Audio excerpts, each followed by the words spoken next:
വേദമന്ത്ര YouTube ചാനലിലേക്ക് എല്ലാ മാന്യ പ്രേക്ഷകർക്ക് സ്വാഗതം. ഞാൻ സത്യൻ മുളയംകുളത്ത്. ചില വ്യക്തികൾക്ക് അവരുടെ ശരീരത്തിൽ, അവരുടെ കുടുംബത്തിൽ അവർക്ക് വന്നിരിക്കുന്ന ബന്ധനങ്ങൾ, അവർക്ക് വന്നിരിക്കുന്ന ദോഷങ്ങൾ, ആഭിചാര പ്രവൃത്തികൾ, ആ വന്നിരിക്കുന്ന ആഭിചാര പ്രവൃത്തികൾ കാരണം അവരുടെ നിദാനമായിരിക്കുന്ന തൊഴില് നഷ്ടപ്പെട്ടു പോയി, അല്ലെങ്കിൽ ശാരീരികമായിട്ടുള്ള അസ്വസ്ഥതകൾ, കുടുംബകലഹങ്ങൾ, വീട്ടിലാകെ പ്രശ്നങ്ങൾ, സാമ്പത്തിക നഷ്ടങ്ങൾ, അങ്ങനെ പല വിധത്തിലുള്ളതായ ഉപദ്രവങ്ങൾ ആയിട്ട് അങ്ങനെ കഷ്ടപ്പെട്ടിരിക്കുന്ന സമയത്ത് അവർ ജ്യോത്സ്യന്റെ അടുത്ത് ചെന്ന് നോക്കുക. അപ്പൊ ആ ജ്യോത്സ്യൻ അത് കൃത്യമായിട്ട് നോക്കാഞ്ഞിട്ടാണോ, ഇദ്ദേഹത്തിൻ്റെതായ ആ ഉപദ്രവങ്ങളുടെ ശക്തി, അല്ലെങ്കിൽ അദ്ദേഹത്തിന് ഉപദ്രവിക്കുന്ന മൂർത്തികളുടെ ആ ഒരു ഉഗ്രത കാരണം ആയിരിക്കും ചിലപ്പോ നോക്കുന്ന വ്യക്തിക്ക് ചിലപ്പോൾ ആ ജ്യോത്സ്യനെ ചിലപ്പോൾ കൃത്യമായിട്ട് പറയാനായിട്ട് പറ്റാത്ത അവസ്ഥ ഉണ്ടാകും. അല്ലെങ്കിൽ അദ്ദേഹം പറയില്ല, അത് സീരിയസ് ആയിട്ട് എടുക്കാഞ്ഞിട്ടാവാം, നിങ്ങൾക്ക് ഇന്നമാതിരി പ്രശ്നങ്ങളുണ്ട്, നിങ്ങളുടെ കുടുംബത്തിൽ ഇന്നമാതിരി ഉണ്ട്, നിങ്ങൾക്ക് ഇന്നത് കൊണ്ടാണ് ഇത്തരം പ്രശ്നങ്ങൾ ഉണ്ടാകുന്നത് എന്ന് ചിലപ്പോൾ പറയില്ല, അല്ലെങ്കിൽ അദ്ദേഹം കാണില്ല. അങ്ങനെ വരുമ്പോ ഈ ദോഷങ്ങൾക്ക് അദ്ദേഹം പറയുന്ന പരിഹാരം ചിലപ്പോ ഏതെങ്കിലും ക്ഷേത്രങ്ങളിലൊക്കെ പോയിട്ട് വഴിപാടുകൾ ചെയ്താൽ മതി, നവഗ്രഹ പൂജ ചെയ്താൽ മതി, അത് കടുംപായസം ഇരട്ടിപ്പായസം കഴിച്ചാൽ മതി. അങ്ങനെയുള്ളതായ വഴിപാടുകൾ പറഞ്ഞിട്ട് അദ്ദേഹത്തിന് ഒരുപാട് സ്ഥലങ്ങളിലേക്ക് എത്തിക്കും. ആ വഴിപാട് ചെയ്തു വരുമ്പോഴൊന്നും ചിലപ്പോൾ അദ്ദേഹത്തിന് ശരിയാവില്ല. അപ്പൊ ഏതെങ്കിലും തരത്തില് കർമ്മങ്ങൾ ചെയ്യാന്ന് പറയും. അപ്പൊ ആ കർമ്മം ചെയ്യും. കർമ്മം ചെയ്തിട്ട് നല്ലൊരു സംഖ്യ കർമ്മം ചെയ്തിട്ട് വീണ്ടും തിരിച്ചു വന്നിരിക്കും. അദ്ദേഹം തുടങ്ങിയോടെ തന്നെ നിൽക്കുന്ന അവസ്ഥ ഉണ്ടാകുക. ചിലപ്പോ അത് എന്താന്ന് മനസ്സിലാക്കാനോ മറ്റോ കഴിഞ്ഞില്ല. കർമ്മം ചെയ്യാന്ന് പറഞ്ഞപ്പോ കർമ്മം ചെയ്തു, ആള് പോയി. ആ കർമ്മം ചെയ്യാനുള്ള കാരണം എന്താ? എന്തുകൊണ്ടാണ് അദ്ദേഹം ഇപ്പൊ പല സ്ഥലത്ത് പോയി കർമ്മങ്ങൾ ചെയ്തു, അദ്ദേഹത്തിന് ശരിയാവുന്നില്ല, വീണ്ടും ആണ് വന്നിട്ടുള്ളത്? അതിങ്ങനെ മാറാതെ നിൽക്കാനുള്ള കാരണം എന്താ? എന്തുകൊണ്ട് അദ്ദേഹത്തിന് കർമ്മങ്ങൾ ചെയ്തിട്ട് ശരിയാകുന്നില്ല? ഇനി കർമ്മങ്ങൾ ചെയ്ത് തന്നെ ഇതിനെ കൃത്യമാകാൻ വേണ്ടി എന്ത് ചെയ്യണം എന്നുള്ളതായ വീണ്ടും വിചാരത്തോടു കൂടി നോക്കുന്ന ആളുകള് കൃത്യമായിട്ട് ശരിക്കില്ല. അവര് അവരുടെ എന്തോ ഒരു ചടങ്ങ് അങ്ങോട്ട് നിർവഹിക്കുന്നു, അത് കഴിഞ്ഞു ചാർത്തെഴുതി കൊടുക്കുന്നില്ല. അപ്പൊ ഒരു മൃത്യുഞ്ജോമോ ഭഗവത് സേവക ചെയ്യുക, അല്ലെങ്കിൽ സുദർശനം ചെയ്യുക, അല്ലെങ്കിൽ അഘോരം ചെയ്യുക, അങ്ങനെ പറഞ്ഞിട്ട് അവർ പോവും. അപ്പൊ അതില് കൃത്യമായിട്ട് എവിടെയാണ് കടമെടുക്കുന്നത് എന്ന് ചിലപ്പോൾ ആരും പറയില്ല. കാരണം പറയണത് എന്താ വെച്ചാല്, ഈ ഒരു കാര്യത്തിന് വേണ്ടിയിട്ട് അവർ പല ജ്യോത്സ്യന്മാരെ ചെന്ന് കാണുമ്പോ ഈ ജ്യോത്സ്യന്മാർ പറയുന്ന കുറെ കാര്യം തന്നെയായിരിക്കും. എന്നാൽ കർമ്മം ചെയ്യുമ്പോൾ അതിനനുസരിച്ചുള്ള കൃത്യതയോട് കൂടിയിട്ട് കർമ്മം ചെയ്യുമോ, അതിനെ കൃത്യമായിട്ട് ബന്ധിക്കാനോ ചിലപ്പോൾ ശ്രദ്ധിക്കാറില്ല, ശ്രമിക്കാറില്ല. അപ്പൊ ഒരു ആവശ്യത്തിന് വേണ്ടിയിട്ട് പല തവണ അവർക്ക് പല തരത്തിലുള്ള സംഖ്യകളെ പറയാം.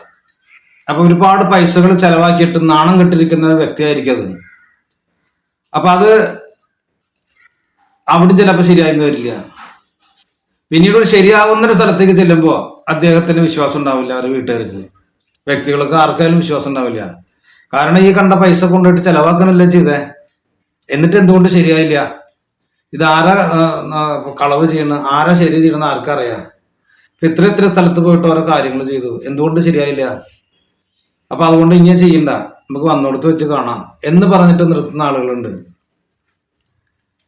അപ്പൊ ഈ കൃത്യമായിട്ട് കർമ്മം ചെയ്യാത്തത് കൊണ്ട് ആ വ്യക്തിക്ക് ഒരുപാട് ദുരിതങ്ങൾ, ദോഷങ്ങൾ തന്നെ വന്നുകൊണ്ടേയിരിക്കും.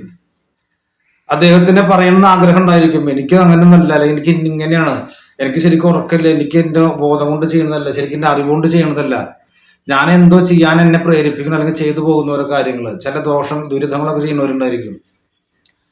അപ്പോ ഇങ്ങനെയൊക്കെയാണ് അവസ്ഥ എന്ന് പറയുമ്പോൾ ചിലപ്പോൾ അദ്ദേഹത്തിന് കൊണ്ടുപോകാനായിട്ട് ആദ്യം കാണിച്ചിരുന്ന ഉത്സാഹം പിന്നീട് കാണിക്കില്ല. അപ്പോ കർമ്മികള് കൃത്യമായിട്ട് നോക്കിയിട്ട് അതിന്റെ കാര്യങ്ങൾ പറയാ. ഇതിപ്പോ ആരെയും ചെറുതാക്കുന്ന ഒരു അവസ്ഥയല്ല, പലവരുടെ അനുഭവങ്ങളാണ്. നിങ്ങളുടെ അടുത്തും ചിലപ്പോൾ ഇതുപോലെ വന്നിട്ടുണ്ടാവും. നിങ്ങൾ തെറ്റ് ചെയ്തെന്ന് ഞാൻ പറയുന്നില്ല, അല്ലെങ്കിൽ ശ്രദ്ധിക്കില്ല ഞാൻ പറയുന്നില്ല. അപ്പൊ പലവർക്കും ഇങ്ങനെയാ. അപ്പൊ ചിലവര് ഈ വേറെ എന്തെങ്കിലും കർമ്മങ്ങൾ ചെയ്തിട്ടാണ് ചിലപ്പോൾ തുള്ളിട്ടൊക്കെ പറയാ. അതും പൂർണ്ണമായിട്ട് ശരിയായി കൊള്ളണമെന്നില്ല. കാരണം ഇപ്പൊ കൽപ്പന പറയുമ്പോൾ 2-4 വാക്ക് അല്ലെങ്കിൽ 5-6 വാക്ക് പറഞ്ഞിട്ട് അദ്ദേഹം അത് കേട്ട് അങ്ങനെ പോന്നു, ഓ സ്വാമി അല്ലെങ്കിൽ അങ്ങനെ പറഞ്ഞിട്ട്. ആ സമയത്ത് ജ്യോത്സ്യന്റെ ആണെങ്കിൽ ഇത് ഇങ്ങനെയാണോ അല്ല ഇങ്ങനല്ലേ, ആ ജ്യോത്സ്യന് നോക്കേണ്ടതാണല്ലോ, എത്ര മറ്റെന്താ ഭൂമി സംബന്ധമായിട്ടാണല്ലോ വന്നിട്ടുള്ളത്, അല്ലെങ്കിൽ വിവാഹ സംബന്ധമായിട്ടാണല്ലോ, അല്ലെങ്കിൽ ജോലി സംബന്ധമായിട്ടുള്ളോ, അല്ലെങ്കിൽ വേറെ എന്തോ പ്രശ്നം അതിർത്തിന് സംബന്ധമായിട്ടുള്ള അദ്ദേഹത്തിന്റെ പ്രശ്നത്തിൽ നോക്കി പറയാൻ പറ്റും.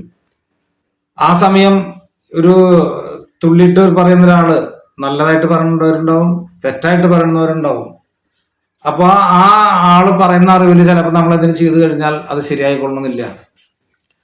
പിന്നെ ഒരു ചാർത്ത് നോക്കിയിട്ടുള്ള ആൾ തന്നെ ചെയ്യണത് ചിലപ്പോൾ അത് കൃത്യമായി വരാനുള്ള സാധ്യതയുണ്ട്. കാരണം അദ്ദേഹത്തിന് അറിയാം പ്രേതത്തിന്റെ ദോഷം ഉണ്ട്, ഇന്നതുണ്ട്. അപ്പൊ ഇതൊക്കെ ഉണ്ട് വെച്ചാലും അതിനെ പ്രേതത്തിന്റെ ദോഷം ഉണ്ടായിരിക്കാം. അത് സ്ഥലപരമായി കാണുന്നതായ ഇവരുടെ സ്ഥലത്ത് നാഗങ്ങളോ അല്ലെങ്കിൽ പുറ്റുകളൊക്കെ ഉണ്ടായിരുന്ന സ്ഥലത്തായിരിക്കും ഇവര് വീടോ ബാത്റൂമോ അല്ലെങ്കിൽ കിണറോ അല്ലെങ്കിൽ കിച്ചണോ അങ്ങനെയൊക്കെ വന്നിട്ടുണ്ടാകുക. അപ്പൊ ഇതൊക്കെ വരുമ്പോ അവരുടെ കുടുംബത്തിൽ ഇരട്ടിരട്ട് നാശങ്ങൾ ഉണ്ടാകുക. അല്ലെങ്കിൽ മരണപ്പെട്ടു പോയിട്ട് അടക്കം ചെയ്തിട്ടുള്ള സ്ഥലത്തായിരിക്കും വീട് വന്നിട്ടുണ്ടാകുക. അപ്പൊ ഇതൊക്കെ അവരുടെ ജീവിതത്തിലേക്ക്, കുടുംബ ജീവിതത്തിലേക്ക് ഒട്ടനവധി അനർത്ഥങ്ങൾ ഉണ്ടാക്കണതാ. അവരെ എങ്ങനെ നന്നാക്കാൻ നോക്കിയാലും അവർ നന്നാവില്ല. അപ്പൊ ഇത് ചിലപ്പോ കാണൂല. അപ്പൊ ഇതൊക്കെ നോക്കിയിട്ട് അവർ ചിലപ്പോ പറയും വഴിപാട് കൊടുക്കോ, പുഷ്പാഞ്ജലി ചെയ്യോ, രക്തപുഷ്പാഞ്ജലി ചെയ്യോ, അങ്ങനെയുള്ള വഴിപാടുകൾ മാത്രമേ പറയുള്ളൂ. ഇത് എന്തുകൊണ്ടാന്ന് നോക്കില്ല. അഥവാ എന്തുകൊണ്ടാന്ന് നോക്കിക്കഴിഞ്ഞാല് അതിന് കൃത്യമായിട്ട് പരിഹാരങ്ങൾ ചെയ്ത്, സർപ്പദോഷങ്ങൾ ഉണ്ടെങ്കിൽ ആ സർപ്പദോഷങ്ങൾക്ക് കൃത്യമായിട്ട് പരിഹാരങ്ങൾ ചെയ്ത് സർപ്പപ്രതിമ, പുറ്റുമുട്ട എന്നിവയിലേക്ക് ദോഷത്തിനെ ആവാഹിച്ചിട്ട്, പിന്നെ ഈ പ്രേതദോഷങ്ങൾ ഉണ്ടെങ്കിൽ ആ പ്രേതദോഷങ്ങൾ കൃത്യമായിട്ട് ആചരിച്ച് മാറ്റിയതിന് ശേഷം മാത്രമേ ആ കുടുംബക്കാർക്ക് നല്ലൊരു ഗതി വരുള്ളൂ. എൻ്റെ അടുത്തേക്ക് നോക്കാനായിട്ട് വന്നൊരു വ്യക്തിയുടെ കാര്യം പറയണത്, അവർക്ക് ഇതേപോലെ തന്നെ ഒട്ടനവധി പ്രശ്നങ്ങളുള്ളവരാ. അപ്പൊ കുറെ കാലങ്ങളായിട്ട് ഒരു 5-10 വർഷങ്ങളായിട്ട് ഇതേപോലെ തന്നെ ഓടിക്കൊണ്ട് നടക്കുന്ന ടീം അവര്. അപ്പൊ അവർക്ക് വീട്ടില് വെച്ചെങ്കിൽ സമാധാനമില്ല, അവർക്ക് സ്ഥലം വിൽക്കണം, അതുപോലെ പലതരത്തിലുള്ള പ്രശ്നങ്ങൾ, ആരോഗ്യ പ്രശ്നങ്ങള്, ജീവിത പ്രശ്നങ്ങള്. അദ്ദേഹം നല്ലൊരു ജോലിക്കാരനായിരുന്നു, കൺസ്ട്രക്ഷൻ വർക്ക് ചെയ്യുന്ന ആളായിരുന്നു, ഫൈനാൻസ് ഒക്കെ ഉണ്ടായിരുന്നത്. ഇപ്പൊ അദ്ദേഹം ഒന്നുമില്ല, ഒരു കാലി ചായ കുടിക്കാൻ പോലും ഇല്ലാത്തൊരവസ്ഥയാണ് ആള് നിലനിൽക്കുന്നത്. അപ്പൊ അങ്ങനെ ഇദ്ദേഹം വാങ്ങിച്ചിരിക്കുന്ന സ്ഥലം, ആ സ്ഥലത്ത് ഇതേപോലെ തന്നെ പ്രശ്നങ്ങളുള്ള ഭൂമിയാണ്. അപ്പൊ അവിടെ ആ സ്ഥലത്ത് അവരാ റൂമില് അല്ലെങ്കിൽ ആ സ്ഥലം നിൽക്കുന്ന സ്ഥലത്ത് കിണറുണ്ടായിരുന്നു. ആ കിണറ്റിലാണ് സർപ്പങ്ങള്, പ്രതിമകള് അല്ലെങ്കിൽ മറ്റു സംഗതികളൊക്കെ കൊണ്ടുവന്നിട്ട് ഇട്ടിട്ടുള്ളത്. അതുകൊണ്ട് തന്നെ ആ വീട്ടിൽ സന്തോഷ സമാധാനം ഉണ്ടാവില്ല, മത്സ്യമാംസം വെക്കാൻ പറ്റില്ല എന്ന് പറഞ്ഞു. മത്സ്യമാംസം അവർ മേടിച്ചു കഴിഞ്ഞാൽ അന്നത്തെ ദിവസം അടിയാവും എന്ന് പറഞ്ഞു. അടിയാവും. അല്ലെങ്കിൽ വരുമ്പോഴേക്കും എങ്ങനെയും ആ വീട്ടുകാരത്തി അറിയും, അത് അവിടെ തന്നെ കൊണ്ടുപോയി കൊടുത്തോന്ന് പറയും, അല്ലെങ്കിൽ എവിടേക്ക് കളഞ്ഞാരെങ്കിൽ കൊടുത്തിട്ട് പോരെന്ന് പറയും. അങ്ങനെ കാരണം അത്തരം പ്രശ്നങ്ങളായിട്ട് അങ്ങനെ പറഞ്ഞു വിട്ടിട്ടുണ്ടായിരുന്നു. അപ്പൊ ഇദ്ദേഹം വീട്ടിൽ വന്നിട്ട് ആ വീട് പണിയുമ്പോണ്ടായിരുന്ന ആളുകളോട് അന്വേഷിച്ചു. വീട് പണിയുമ്പോൾ അതിന്റെ തറപ്പണിയൊക്കെ ചെയ്തിരുന്ന ആളുണ്ടായിരുന്നു. അപ്പൊ അവര് പറയേ അങ്ങനെ അവിടെ സ്ഥലമൊക്കെ വൃത്തിയാക്കുന്ന സമയത്ത് കിണർ തൂർത്തിട്ടുള്ള, അതിന് സൈഡൊക്കെ കെട്ടിയിട്ടുള്ള, അല്ലെങ്കിൽ അങ്ങനെ താഴ്ന്നു പോകുന്ന ഒരവസ്ഥ കൊണ്ട് കിണർ കൃത്യമായിട്ട് കണ്ടുവരുന്നു. കിണറ്റിലൊക്കെ എല്ലായിട്ടും മൂടിയിട്ടുണ്ട്. അപ്പൊ അത് അവരുടെ വീട്ടിലേക്കാണ് അതിന്റെ ദുരിതങ്ങൾ കാണുന്നത്. അതിലാണ് ഈ പ്രതിമകളോ മറ്റു ശിലകളോ ഒക്കെ കിട്ടിയിട്ടുള്ളത്.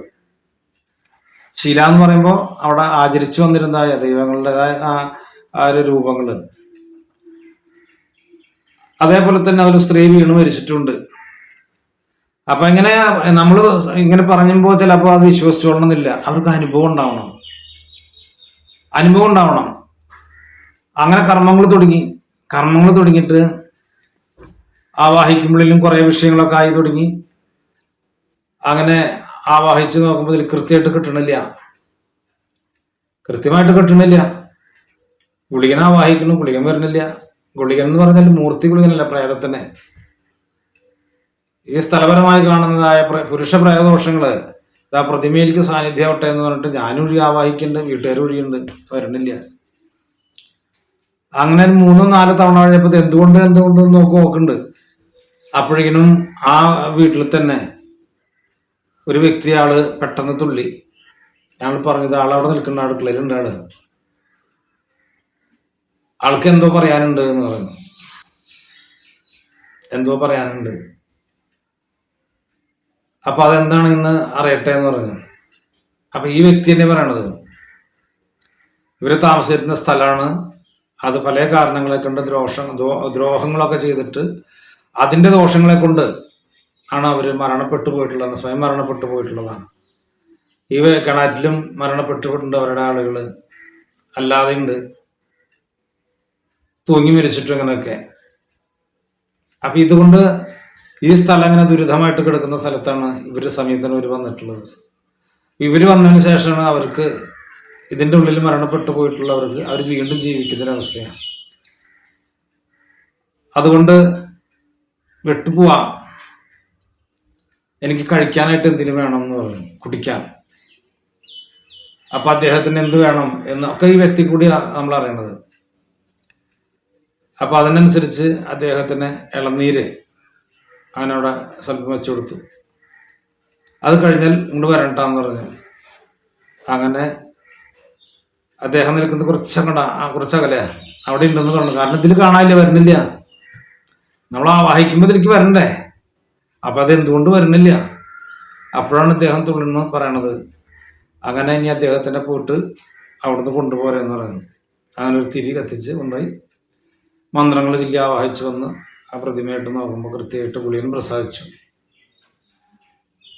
അപ്പൊ നമുക്ക് ഇതിനെ പറ്റി ഇതേപോലെ ചിന്തിച്ച് ഇതേപോലെ ശ്രദ്ധിച്ച് കാര്യങ്ങൾ അറിയാം. ആ കാര്യങ്ങൾ അറിഞ്ഞാൽ അതിനനുസരിച്ച് കർമ്മങ്ങൾ ചെയ്യുക.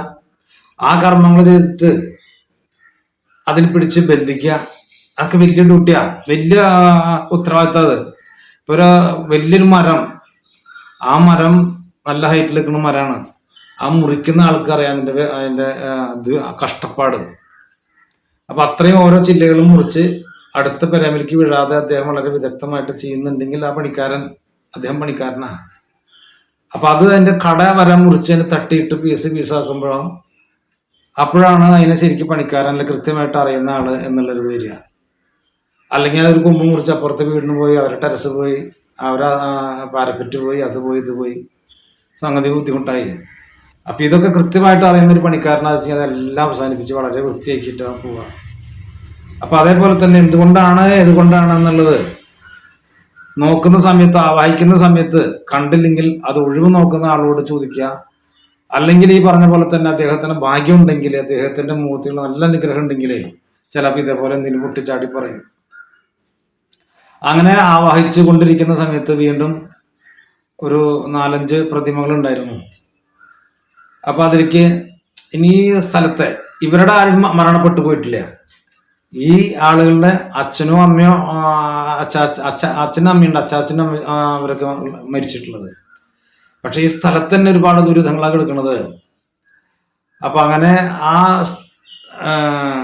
സ്ത്രീ പ്രേതങ്ങള് ഈ സ്ഥലപരമായിട്ട് അല്ലെങ്കിൽ സ്ഥലത്ത് ജീവിച്ച് മരണപ്പെട്ടു പോയിട്ടുള്ളതായ ആ പ്രേതത്തിന് നമ്മൾ ആവാഹിക്കുന്നു. ഈ പ്രതിമയിലേക്ക് അതിന്റെ സാന്നിധ്യമാവട്ടെ എന്ന് പറഞ്ഞിട്ട് ആവാഹിക്കന്നെ.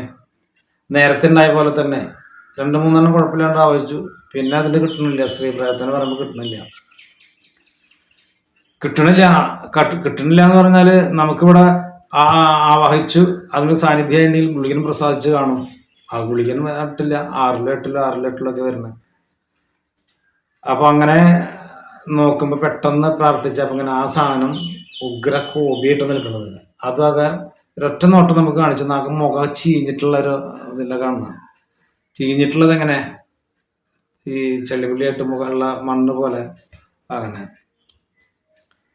അങ്ങനെ ഈ വ്യക്തിയോട് പറഞ്ഞു, നമുക്ക് നോക്കാം അതിൽ വന്നു കഴിഞ്ഞാൽ എന്താന്നുള്ളത്. ആവാഹിച്ചിട്ട് വരുന്നില്ലേ. അങ്ങനെ ഇതിനോട് ചോദിക്കാം, എന്തുകൊണ്ടാണ് ഈ സാധനം അവിടെ ഉണ്ടോ നോക്കൂ, ഒന്ന് പ്രാർത്ഥിച്ചു നോക്കൂ എന്ന് പറഞ്ഞു. ഇത് എവിടെയാണ് നിൽക്കുന്നത്? ഈ സ്ത്രീ പ്രേതത്തിന് കാണാനില്ല, ഇങ്ങോട്ട് വരണമില്ല. 2-3 പുരുഷ പ്രേതങ്ങളൊക്കെ ആവാഹിച്ചു. ഉദ്ദേശിച്ച പോലെയുള്ളതായ ഒരു സ്ത്രീ പ്രേതമുണ്ട് അവിടെ, കിട്ടണില്ല. അപ്പൊ ഇദ്ദേഹം ഈ പറഞ്ഞ ആളോട് പ്രാർത്ഥിച്ചു നോക്കിയപ്പോൾ പറഞ്ഞത് ആ ബെഡ്റൂമിൽ 2ാമത്തെ അലമാര അവിടെ ഉണ്ടെന്ന് പറഞ്ഞു. അപ്പൊ അവിടെ അതിന്റെ അടുത്ത് തന്നെ ഈ വീട്ടിലത്തെ ചേട്ടൻ കിടന്നിട്ട് പുറം വേദന എടുത്തിട്ട് ഇങ്ങനെ 3 കുട്ടികളും പുറത്ത് കയറി ഇറങ്ങുക, ഒഴിയുക. അവിടെയാണ് ഈ സാധനം നിൽക്കേണ്ടതെന്ന് പറയണത്. എന്ത് ചെയ്യും, ആള് വരുന്നില്ല. അങ്ങനെ നോക്കുമ്പോ പിന്നെ ഈ എനിക്ക് കാണിച്ചു പറഞ്ഞു ഭയങ്കര കോപത്തിലാണ് നിൽക്കുന്നത്. വെള്ളത്തിൽ വീണ് മരിച്ചിട്ടുള്ളതാണ്. വെള്ളത്തിൽ വീണ് മരിച്ച് അതിൻ്റെ ഒപ്പം തന്നെ ഒരു സ്ത്രീ അപ്പൊ അങ്ങനെ എന്ത് ചെയ്യുന്നു പറഞ്ഞാല് അതിൻ്റെ ഒപ്പം ഒരു പാമ്പിനും കൂടി കാണിച്ചു തരുന്നുണ്ട്. ഒരു പാമ്പ് നമുക്ക് അങ്ങോട്ടും ഇങ്ങോട്ടും തൊടാത്ത പോലെ. നേരത്തെ ഈ മുഖം ചീഞ്ഞ മാതിരി കാണിച്ചു തന്നു, പിന്നെ ഒരു പാമ്പിനെ കാണിച്ചു തരുന്നു. അപ്പൊ ഇദ്ദേഹം ഇങ്ങോട്ട് വരുന്നില്ല അതിനെ ആവാഹിച്ചിട്ട്. അപ്പൊ നമ്മൾ ആ വായിച്ചുകൊണ്ടിരിക്കുന്നുണ്ട്, നോക്കുന്നുണ്ട്, ആ വായിക്കുന്നുണ്ട്, നോക്കുന്നുണ്ട്, കാണാനില്ല. അങ്ങനെ ഇദ്ദേഹത്തിനോട് പറഞ്ഞു ആള് വരില്ല, ആളിനെ പിടിച്ച് കൊണ്ടുപോരെന്ന് പറഞ്ഞു. അങ്ങനെ എന്ത് ചെയ്യുന്നു പറഞ്ഞൊരു ആ തിരി കത്തിച്ചിട്ട് അരി നെല്ലോട് കൂടിയിട്ട് അവിടെ ചെന്ന്, നമുക്ക് രൂപത്തിനും കാണാനില്ല, പക്ഷെ പെട്ടെന്ന് കാണാം ഒരു അസ്ഥിക്കൂടം മാതിരി, മുഖത്തൊരു ചിത്രം വന്നു, ഒരു ഫിലിം വന്ന് പോണ പോലെ പെട്ടെന്നൊരു അസ്ഥിക്കൂടം മാതിരി. അങ്ങനെ ആവാഹിച്ച് നോക്കുമ്പോൾ ഈ സാധനത്തിനെ വീണ്ടും നോക്കുന്ന സമയം ഇവിടെ കാണാനില്ല, ആളെത്തിയിട്ടില്ല. വീണ്ടും ആവാഹിച്ചു നോക്കി. നമ്മളിങ്ങനെ ഓരോ തവണ അങ്ങനെ കിട്ടാണ്ടാവുമ്പോൾ നമുക്ക് വിഷമാവുക. അങ്ങനെ ആ വ്യക്തിയോട് പറഞ്ഞു നോക്കൂ ഇതെന്താ സംഭവം എന്ന് പറഞ്ഞാൽ പറഞ്ഞു സാധനം റോട്ടിലേക്ക് ചാടിയെന്ന് പറഞ്ഞു. റോട്ടിൽ നിൽക്കണ്ട അവിടെ, ഇങ്ങോട്ട് വരുന്നില്ല. അപ്പൊ അവിടെ നിൽക്കട്ടെ, അതിൻ്റെ ഒപ്പം ഒരു പാമ്പിന് കാണണ്ട, അതിനെ പിടിക്കാൻ പറയണ്ടെന്ന് പറഞ്ഞു. അങ്ങനെ സർപ്പത്തിനെ ആവാഹിച്ചു. അത് കഴിഞ്ഞിട്ട് നോക്കുമ്പോൾ മറ്റുള്ള പ്രേതങ്ങളൊക്കെ ആവാഹിച്ച്. അത് കഴിഞ്ഞിട്ട് അതും ഇതേപോലെ തന്നെയാണ് പറയണത്. ആകെ പരവശനായിട്ട് തന്നെ ഇരിക്കുന്നത്. ഒരുപാട് കാലത്തെല്ലാം ഇങ്ങനെ ഭക്ഷണമൊക്കെ കഴിക്കാണ്ട് അങ്ങനെ വിഷമത്തോടു കൂടി മരിച്ചിട്ടുള്ളതാണ്. അപ്പൊ ഇതൊക്കെ പറയുമ്പോൾ കഥ പറയാൻ വിചാരിക്കും. ഇപ്പൊ വേറെ ആൾ എന്നോട് പറയണത് ഞാനും വിചാരിക്കും കഥ പറയാന്ന് വിചാരിക്കുക. പക്ഷെ ഞാൻ ഈ ആവാഹിക്കുമ്പോൾ സമയത്താണ് നമുക്കിത് എനിക്ക് വരുന്നില്ല. അപ്പൊ അത് എന്തുകൊണ്ട് നോക്കുമ്പോൾ അവിടെ ഇതേപോലെ പ്രാർത്ഥിച്ചു കഴിഞ്ഞാൽ എന്തെങ്കിലും കാണാൻ പറ്റുന്ന ആളുകളുണ്ട്. അപ്പൊ അവരോട് ചോദിക്കണേ ഇപ്പൊ എന്താണ് എന്നുള്ളത്. നമുക്ക് അതുകൊണ്ട് തോൽവിയല്ല, പരാജയമല്ല. കാരണം ശരിയായിട്ടാ അല്ലൊക്കെ ആയിട്ടുണ്ട്, ഓക്കെ അഭിപ്രായത്തിനെ കൊണ്ടുപോയിട്ട് അങ്ങനെ ചെയ്തോളൂ. എന്നിട്ട് ഇദ്ദേഹം പൈസ മേടിച്ച് പോയിരിക്കാം. സംഗതി അവിടെ നിന്ന് വിട്ടുമാറണില്ല. കാരണം അത്രയും പഴക്കമുള്ള, അത്രയും കാലഘട്ടം പഴക്കമുള്ള പ്രേതങ്ങളാണ്. ഇത് അവരുടെ മണ്ണാ. ഇതിലവര് പ്രതികാരദാഹിയായിട്ട് അല്ലെങ്കിൽ ഓടി ആടി കളിച്ച് അവിടെ കിടക്കണു ഇവിടെ കിടക്കണു അങ്ങനെ. അല്ലെങ്കിൽ ആത്മാവ്, ഈ ആത്മാവ് എന്ന് പറഞ്ഞാല് ദുരിത മരണം ഉണ്ടായിട്ടുള്ളത് അതിൻ്റെ മരിച്ചിട്ടുള്ള വർഷം കഴിഞ്ഞാല് ഇതിനെ കൃത്യമായിട്ട് കർമ്മം ചെയ്തിട്ട് അതിൻ്റെ നമ്മളെ ഒരു വിശ്വാസപ്രകാരം അതിനെ പ്രേത ഭാവത്തിൽ നിന്ന് മാറ്റി പിതൃക്കളിലേക്ക് ലയിപ്പിക്കേണ്ട ഒരു അവസ്ഥയുണ്ട്. അങ്ങനെ ചെയ്യുമ്പോൾ പിന്നെ അതിന് ദോഷമില്ല. അങ്ങനെ ചെയ്യാൻ അതിൻ്റെ ബന്ധുമിത്രാദികളോ കൂട്ടുകുടുംബക്കാരോ തയ്യാറല്ലെങ്കിൽ ഈ പ്രേതം ഇതേപോലെ തന്നെ അലഞ്ഞു തിരിഞ്ഞ് നടക്കുന്ന അവസ്ഥ ഉണ്ടാകുക. പിന്നീട് ഇതിലേക്കൊക്കെ വരുന്ന ആളുകൾ തന്നെ അപ്പോഴാണ് അവിടെ കണ്ടു പേടിച്ചു, ഇവിടെ കണ്ടു പേടിച്ചു, അവിടെ മരത്തിന്റെ ചുവട്ടിൽ നിൽക്കണുണ്ടെന്നുള്ളത്. അപ്പൊ ഈ കണ്ടവാൻ നിറയെ വെളിച്ചം കാര്യങ്ങളൊക്കെ വന്നപ്പോൾ ഇവരൊക്കെ ഇരുട്ടിനോട് പറ്റിയിട്ട് നിൽക്കുക. അപ്പൊ ഇങ്ങനെ ഒരു രൂപം ഉണ്ടെന്ന് പറഞ്ഞ കാര്യം അങ്ങോട്ട് വരില്ലല്ലോ ആരും. ഒരു എന്തോ ഒരു നിഴൽ അവിടെ നിൽക്കുന്നുണ്ട് എന്ന് വെളിച്ചത്തിൽ കണ്ടു കഴിഞ്ഞാൽ ആരും വരില്ല. അപ്പൊ ഇരുട്ടത്താണെങ്കിൽ പെട്ടെന്ന് മനസ്സിലാവൂല. അപ്പൊ അങ്ങനെ ഒരാൾ നടന്നു വരെ പെട്ടെന്ന് എന്തൊരു ശബ്ദം കേട്ടു, അല്ലെങ്കിൽ അങ്ങനെയൊക്കെയാണ് കണ്ട് പേടിക്കുക. അപ്പൊ ഇവര് അങ്ങനത്തെ ഒരൊറ്റ പേടിയിൽ തന്നെ ഒരു ആന്തിൽ തന്നെ ഇവരൊക്കെ ശരീരത്തിൽ കയറിയിട്ടുണ്ടാവും. അങ്ങനെ പറഞ്ഞു വന്നത് ഈ പ്രേതത്തിന്റെ മറ്റുള്ള എല്ലാവരും ആവാഹിച്ചതിന് ശേഷം നോക്കുമ്പോൾ ഇദ്ദേഹത്തിന് എന്തോ കഴിക്കാനായിട്ട് വെക്കണം എന്ന് പറഞ്ഞു. കഴിക്കാനായിട്ട് ചായ വെക്കണം എന്ന് പറഞ്ഞു. കാരണം അതും ഈ പറഞ്ഞ നല്ല വിശപ്പുണ്ടെന്ന് പറഞ്ഞു. അങ്ങനെ അവിടെ അതിന്റെ ആവശ്യപ്പെട്ടത് അവിടെ കൊണ്ടുകൊടുത്തു. ഇനി ഇത് കഴിഞ്ഞാല് ഇവിടേക്ക് എത്തണട്ടാന്ന് പറഞ്ഞു.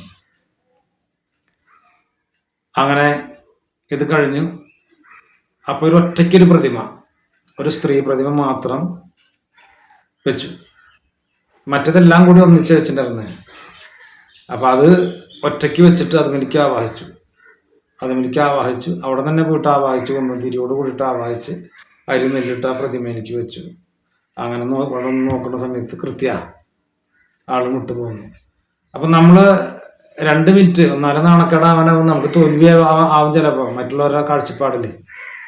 അപ്പൊ എന്തിനായാലും നമ്മൾ ഇതിന് പിടിച്ച് അവസാനിപ്പിച്ചേ നമുക്ക് പോരാനായിട്ട് പറ്റുള്ളൂ. കാരണം നമ്മൾ കണ്ടില്ല വിചാരിച്ച വീണ്ടും ഇവര് കഷ്ടപ്പാട് തന്നെ അവർ അനുഭവിക്കുക. നാളെ ഒരാളെ വിളിക്കും, അദ്ദേഹം വന്ന് ചിലപ്പോ ഇത് തന്നെയാവും ചെയ്യുക, ചിലപ്പോ ഇത് ചെയ്യില്ല. നമുക്ക് കാണും എന്നുണ്ട് വെച്ചെങ്കില് അത് നമ്മൾ അതേപോലെ തന്നെ ഏത് രൂപത്തിലാണ് നമുക്കതിനെ ബന്ധിക്കാൻ പറ്റുക വെച്ചെങ്കിൽ ബന്ധിക്കുക. അങ്ങനെ അപ്പൊ ആ പ്രേതത്തിനെ നമ്മൾ ആവാഹിച്ചു. അപ്പൊ ഞാൻ നേരത്തെ പറഞ്ഞു വന്നത് എന്താ വെച്ചാല് എന്തെല്ലാം ദോഷങ്ങൾ ഇതിലുണ്ട്. ഒരു വ്യക്തിക്ക് ചിലപ്പോൾ എപ്പോഴും തലവേദന എന്ന് പറഞ്ഞാൽ ആ തലവേദന പല കാര്യങ്ങളും അവന്റെ ആരോഗ്യപരമായിട്ടുള്ള കാര്യങ്ങളെ കൊണ്ടൊക്കെ വരാം. അതിലുപരി മറ്റുള്ള അവന്റെ സ്ഥലപരമായി കാണുന്നതായ ദുരിതങ്ങള്. ഇപ്പൊ ഒരു ഡോക്ടറെ കണ്ടിട്ട് ചെയ്യേണ്ട കാര്യമാണെങ്കിൽ ഒരു ജ്യോത്സ്യന്റെ അടുത്തേക്ക് വരില്ല. അത് ഏതെങ്കിലും ഡോക്ടർമാരെ മാറി മാറി അവർ കണ്ടോളും. ആ ഡോക്ടർമാരെ കണ്ടിട്ട് അവർക്ക് സുഖമില്ലാതെ ഭേദമില്ലാതെ വ്യത്യാസമില്ലാതെ വരുമ്പോഴാണ് അവർ ജ്യോത്സ്യനെ അന്വേഷിച്ച് വരിക. ആ ജ്യോത്സ്യൻ അതിനെ കൃത്യമായിട്ട് അതിനെ കണ്ടു പറഞ്ഞില്ല വെച്ചെങ്കില് അത് അവരുടെ ഗതികേട്, അവരത് അങ്ങനെ അങ്ങനെ അങ്ങനെ പോകും. അവിടെ പറഞ്ഞിട്ടുള്ളത് അത് കൃത്യത വരുത്തി നോക്കുക. ഇന്നത് കൊണ്ടാണ് നിങ്ങളുടെ വീട്ടിലെ പ്രശ്നം, അത് ഇന്ന മാതിരിയാണെന്ന് പറയുമ്പോൾ അത് കേൾക്കാനോ അത് എന്താണ് ഏതാണെന്ന് വിശകലനം ചെയ്യാനോ കേൾക്കുന്ന ആളുകൾ അല്ലെങ്കിൽ വീട്ടുകാരും കൂടി തയ്യാറാവണം. അപ്പൊ ഇനി ഇതിനെന്ത് നമുക്കത് തിരിച്ചു വരാത്ത വിധം നമുക്ക് അതിനെ കൈകാര്യം ചെയ്യാൻ എന്ത് ചെയ്യണം? അപ്പോ ചിലവർ ഈ പ്രേതത്തിനെ കാണില്ല, ചിലവർ നാഗത്തിനെ കാണില്ല. സർപ്പത്തിന്റെ ദോഷമുണ്ട്, അതിനെ നശിപ്പിച്ചിട്ടുള്ളതാണ്, അവിടെയാണ് വീട് വന്നിട്ടുള്ളത്. അല്ലെങ്കിൽ ഇത് നശിച്ച ഭൂമിയാണ്. നശിച്ച ഭൂമി എന്ന് പറഞ്ഞാൽ പ്രേതങ്ങളൊക്കെ ശവങ്ങളും മറവ് ചെയ്ത ഭൂമിയാണ്. അതിലാണ് ഈ സ്ഥലം വന്നിട്ടുള്ളത്, വീട് വന്നിട്ടുള്ളത്. അതിൻ്റെയാണ് ദുരിതങ്ങള്.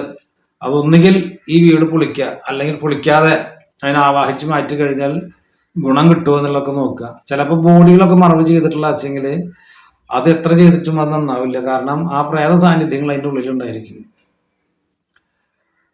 അപ്പോ ചിലപ്പോ ആ സ്ഥലത്ത് താമസിക്കാൻ പറ്റിയെന്ന് വരില്ല. അപ്പൊ ഇങ്ങനെ വന്നത് തന്നെ ഇത് അറിയുന്ന വീട്ടുകാർ എങ്ങനെയും കുറച്ച് പൈസയെങ്കിലും ശരി സ്ഥലം വിറ്റിട്ട് അവർ വേറെ പോകും, വേറെ മേടിക്കും. ഇത് ഈ മേടിച്ച ആൾ വാടകയ്ക്ക് കൊടുക്കും ചിലപ്പോ. അപ്പൊ ഇതിൽ വരുന്നവരുടെ കാര്യമൊക്കെ അധോഗതിയാവും. കാരണം ഈ പ്രേതങ്ങളുടെയും ഇതിന് ദുരിതങ്ങളെ കൊണ്ടാണ് ഇവിടെ താമസിക്കാൻ പറ്റാണ്ട് ഒഴിഞ്ഞു പോയിട്ടുള്ളത്, അല്ലെങ്കിൽ അവസാനിപ്പിച്ച് പോയിട്ടുള്ളത്. അവിടേക്കാണ് ഈ വാടകക്കാർ വന്നിട്ടുള്ളത്. ഒരു വാടകക്കാര് ഇത് നമ്മൾ പറഞ്ഞ് കഴിഞ്ഞതിൻ്റെ ഒപ്പം തന്നെ വേറൊരു ഉദാഹരണം കൊണ്ട് പറയാം. അവര് ഇതുമാതിരി ജോലിയുടെ ആവശ്യാർത്ഥം അവര് വന്നിട്ടുള്ളതാണ് ടൗണിൽ. അപ്പൊ അവർക്ക് വീട് കിട്ടാനില്ല, താമസിക്കാനായിട്ട് വാടകയ്ക്ക് നിൽക്കണം, അതിന് വീട് കിട്ടാനില്ല അന്വേഷിച്ചിട്ട്. അങ്ങനെ ഗ്രാമത്തിലെത്തി. അവിടെ എത്തി നോക്കുമ്പോൾ അവർക്ക് വീട് വേണം. അപ്പോൾ വീട് അന്വേഷിച്ചിട്ട് തൊട്ടിന് പോകുമ്പോൾ ആ ഒരു വീട് ലാസ്റ്റ് വീടാണ്, 2 വീടുള്ളത്. അപ്പൊ ഈ വീട്ടിലെത്തിയപ്പോൾ ആരും കാണാനില്ല. അപ്പൊ അങ്ങോട്ട് നോക്കിയപ്പോൾ അപ്പുറത്തെ വീട്ടിലേക്ക് നോക്കിയപ്പോൾ അവിടെ ലൈറ്റ് ഉണ്ട്, വഴിവിളക്ക് കാണാണ്ട് അല്ലാതിരിക്കുന്നുണ്ട്. അപ്പൊ ഒരു സ്ത്രീ ഇങ്ങനെ നിന്നിട്ട് ഇങ്ങനെ മുടി ഇങ്ങനെ ഈരിക്കൊണ്ടിരിക്കുന്നുണ്ട്, കസാരയിലിരുന്നിട്ട് ഇങ്ങനെ കൈകൊണ്ട് ഇങ്ങനെ ആക്കിക്കൊണ്ടിരിക്കുന്നുണ്ട്. ബാക്ക് തിരിഞ്ഞിട്ടിരിക്കും, ബാക്ക് അവർക്ക് കാണില്ല, ഫ്രണ്ട് കാണാനില്ല, ഇങ്ങനെ ആക്കിക്കൊണ്ടിരിക്കുന്നുണ്ട്. അപ്പോ ഇവരിവിടെ വന്ന് അന്വേഷിച്ചപ്പോ ഇവരിനെ വിളിച്ചിട്ട് ഇവർ കേൾക്കണില്ല. അപ്പൊ അങ്ങോട്ട് പോകുമ്പോ എന്തോ ഒരു വിശപ്പ് തോന്നി, അങ്ങോട്ട് പോയില്ല. അവര് ആ വീട്ടിലേക്ക് പോയില്ല. അവിടെ ഒരു വീടുണ്ടെന്ന് പറഞ്ഞിട്ട്, ലാസ്റ്റ് വീടുണ്ടെന്ന് പറഞ്ഞിട്ട് അങ്ങനെ ഇവരെന്ത് ചെയ്യുന്ന പറഞ്ഞാൽ ഇവര് പോയി. കാരണം അങ്ങോട്ട് കയറിയില്ല. ഇവരോട് ചോദിച്ചിട്ട് വേണം, ഇവർക്ക് പരിചയമുള്ളതാ ഇവരിനെ ഒരാൾ പരിചയപ്പെടുത്തിയിട്ടുള്ളതാണ്, നിങ്ങൾ ഇവരോട് ചോദിച്ചാൽ മതി, അപ്പൊ അതിനെ കുറിച്ചുള്ള ആളുകളൊക്കെ പറഞ്ഞൊരു കാര്യങ്ങൾ പറഞ്ഞിരുന്നു പറഞ്ഞു. അങ്ങനെ ഇവര് വന്ന് അന്വേഷിച്ച് നോക്കുമ്പോൾ ഇവരിനെ കണ്ടില്ലല്ലോ. അങ്ങോട്ട് നോക്കിയപ്പോ ഒരു ചേച്ചി ഇരുന്നിട്ട് ഇങ്ങനെ മുടി ഇങ്ങനെ ആക്കുന്നുണ്ട്, കുളിച്ച് വന്നിട്ട് ഇങ്ങനെ ആക്കുന്ന പോലെ. അപ്പോ ഇവർ തിരിച്ചു പോയി. ഒരു സ്ത്രീയല്ല ഇരിക്കുന്നത്, വേറെ ആരും കാണാനില്ല പരിസരത്ത്. പിറ്റേ ദിവസം വന്നിട്ട് അവര് നേരത്തെ വന്നിട്ട് ചേച്ചിയോട് ചോദിച്ചു, ഇങ്ങനെ ഞങ്ങൾ വാടകയോടെ അന്വേഷിച്ചു വന്നിട്ട് ആള് പരിചയപ്പെടുത്തിയിട്ടുണ്ടായിരുന്നു, ചേച്ചിനെ വന്ന് കണ്ട കിട്ടും പറഞ്ഞിട്ട്. അപ്പൊ ആ വീട് ആണ് അവർ പറഞ്ഞിട്ടുണ്ടായിരുന്നെന്ന് പറഞ്ഞു. അപ്പോ ഇന്നലെ അവിടെ ഇങ്ങനെ സ്ത്രീ ഇരുന്നിരുന്നല്ലോ, അത് ആരാ അവിടുത്തെ ചോദിച്ചു. അപ്പോഴാണ് ഇവരാകെ പേടിച്ചത്. എന്താ നിങ്ങൾ പറയണത്? വീട്ടുകാർ ചോദിക്കുക, എന്താ നിങ്ങൾ പറയണെന്ന്. അവിടെ ആരുമില്ല, അവിടെ ഒരു സ്ത്രീ അവിടെ തൂങ്ങി മരിച്ചിട്ട് അവരത് ആ വീടൊക്കെ ഉപേക്ഷിച്ച് പോയിട്ടുള്ള, അവിടെ ആരും താമസില്ല. പക്ഷെ ഇവര് വരുന്ന സമയത്ത് ഇതിരുന്നിട്ട് ഇങ്ങനെ മുടിയിരിക്കൊണ്ടിരിക്കുക, ഫ്രണ്ട് കണ്ടിട്ടില്ല, ബാക്ക് കണ്ടിട്ടില്ല. ഇയാള് അറിഞ്ഞിട്ടാണ് ആ വരുന്നുള്ളതില്. അങ്ങനെ എന്തോ ഒരു ഭാഗ്യത്തിന് ഇവർ അറിഞ്ഞു, അവിടെ സ്റ്റോപ്പ് ചെയ്തു. ഇത് അറിഞ്ഞില്ലെങ്കിലോ ഇവരോട് ചോദിച്ചില്ല, അല്ലെങ്കിൽ ഇവര് കണ്ടില്ല വെച്ചെങ്കിൽ ഇവര് നേരെ പോയിട്ട് ആ വീട്ടിലൊന്ന് ചേച്ചിയെ എന്ന് വിളിച്ച് അങ്ങോട്ട് കയറി ചെന്ന് കഴിഞ്ഞാൽ ആകെ പാളിയിറങ്ങും. അപ്പൊ ഇവരുടെ അനുഗ്രഹങ്ങളെ കൊണ്ടായിരിക്കും ചിലപ്പോൾ കാണിച്ചു തന്നത്. അപ്പൊ അങ്ങനെ അത്തരം ബുദ്ധിമുട്ടൊക്കെ ഉള്ള വീട്ടിലേക്ക് ഇനി ഇവര് കണ്ടില്ല എന്ന് വിചാരിക്കുക. ഈ സംഗതിനെ അവർ കണ്ടിട്ടില്ല. ഇവര് പുറമെ നോക്കുമ്പോൾ വീടൊക്കെ ഇഷ്ടപ്പെട്ടു, കുഴപ്പമില്ല, നല്ല അടിപൊളി വീടാ, കൂട്ടും വരായാലും നല്ലതാ, കുഴപ്പമില്ല. ഒരു പിറ്റേ ദിവസം അവിടെ ചെന്ന് റൂമൊക്കെ നോക്കി നല്ല തിരക്കിടില്ലാത്ത റൂമാണ്. അവിടെ ഒരു താമസം തുടങ്ങിയാൽ എന്തായിരിക്കും? നമ്മൾ ഈ പറഞ്ഞ സാധനം അവിടെ ഉണ്ട്. അതിൻ്റെ ഉള്ളിൽ ഇവർ ജീവിച്ചു പോരാൻ എങ്ങനെയായിരിക്കും ഇവർക്ക് കഴിയുക? സംഗതി മനസ്സിലായില്ലേ? അപ്പൊ ഇതേപോലെയാണ് പല അവസ്ഥകളും ഉണ്ടായിരിക്കുക, പല ദുരിതങ്ങളും മരണപ്പെട്ടു പോയിരിക്കുന്ന. അപ്പൊ ഇങ്ങനെ വരുമ്പോൾ ഈ ആത്മാക്കള് ഒന്നാല് അവിടുത്തെ പല സ്ത്രീകളുടെ ശരീരത്തിലായിരിക്കും അത് കൂടുക. എന്നിട്ട് അവരുടേതായ എല്ലാ സുഖങ്ങളും അവരനുഭവിച്ചുകൊണ്ടിരിക്കും. ആ അനുഭവിച്ചുകൊണ്ടിരിക്കുന്ന സമയത്ത് ഇവർക്ക് പലതരത്തിലുള്ള ദുരിതങ്ങളും, ഈ വീട്ടിലെ ചേച്ചിയുടെ ഭർത്താവിനും ഭാര്യയ്ക്കും പലതരത്തിലുള്ള അനർത്ഥങ്ങളും അലോക്യങ്ങളും ശാരീരികമായിട്ടുള്ള ബുദ്ധിമുട്ടുകളും. കറണ്ട് പിടിച്ചു കഴിഞ്ഞാൽ എന്താ ഉണ്ടാവുക? പ്രത്യേകിച്ച് ഒന്നും പറയില്ല, ആള് ചത്തുപോകും. കറണ്ട് പിടിച്ചു കഴിഞ്ഞാൽ അതാ കണക്ഷൻ, അത് തട്ടാതെ ഓഫാകാതെ ലൈൻ ഓഫാകാതെ അതും തന്നെ നിൽക്കണമെങ്കിൽ അതും വന്ന് തൊട്ടാലോ, വേറെ ആൾ വന്ന് തൊട്ടാലോ ഇയാളെന്ത് എങ്ങനെ നിൽക്കുന്ന വെച്ചിട്ട് അദ്ദേഹവും അതേപോലെ തന്നെ കറണ്ട് പിടിക്കും. അപ്പൊ ഈ അതേപോലെ തന്നെയാണ് ഈ പ്രേതം വന്നാലും പ്രേതത്തിൻ്റെതായ ദുരിതം എന്തെല്ലാം അനുഭവിക്കുക, അതൊക്കെ അനുഭവിച്ചുകൊണ്ടിരിക്കും. അപ്പൊ ഇങ്ങനെ ഇരിക്കുന്ന സമയത്ത് അവൻ ഒരു ജ്യോത്സ്യന്റെ അടുത്ത് പോയിട്ട് നോക്കുക. ജ്യോത്സ്യൻ കുഴപ്പമില്ല, ഒരു അർച്ചന ചെയ്തോളൂ, ഒരു പായസം കഴിച്ചോളൂ, അല്ലെങ്കിൽ ഒരു നവഗ്രഹ പൂജ ചെയ്തോളൂ എന്ന് പറഞ്ഞിട്ട് വിട്ട് കഴിഞ്ഞാല് ഇയാൾ ഇതും കൊണ്ട് നടക്കലുണ്ടാവുള്ളൂ. അത് ചെയ്ത് ഇവിടെ വന്ന് നോക്കുമ്പോൾ ഇവിടെ ഉണ്ടാവും. അപ്പൊ ഇവർ കൃത്യമായിട്ട് അപ്പൊ ഇതിന്ന് ഈ വാടക വീട്ടിൽ വന്നിട്ടുള്ള ഒരാൾക്ക് ഈ പ്രേത സാന്നിധ്യം അവന്റെ ശരീരത്തിലുണ്ട്, അവനിൽ ഉപയോഗിക്കാൻ തുടങ്ങുന്നു. ആണിനോ പെണ്ണിനോ ശാരീരികമായിട്ടും മാനസികമായിട്ടും അതേപോലെ തന്നെ മറ്റെല്ലാ സംഗതികളും ഇയാൾ അനുഭവിക്കാൻ തുടങ്ങുന്നു. കണ്ടോ? അപ്പൊ ഭർത്താവിന് അറിയില്ല അതെന്താന്ന്. പക്ഷെ ചില വാല്യുവേഷൻ അവർക്ക് അറിയാം, എന്തോ ഇയാള് ബുദ്ധിമുട്ടുണ്ടാക്കുന്നുണ്ടെന്നുള്ളത്.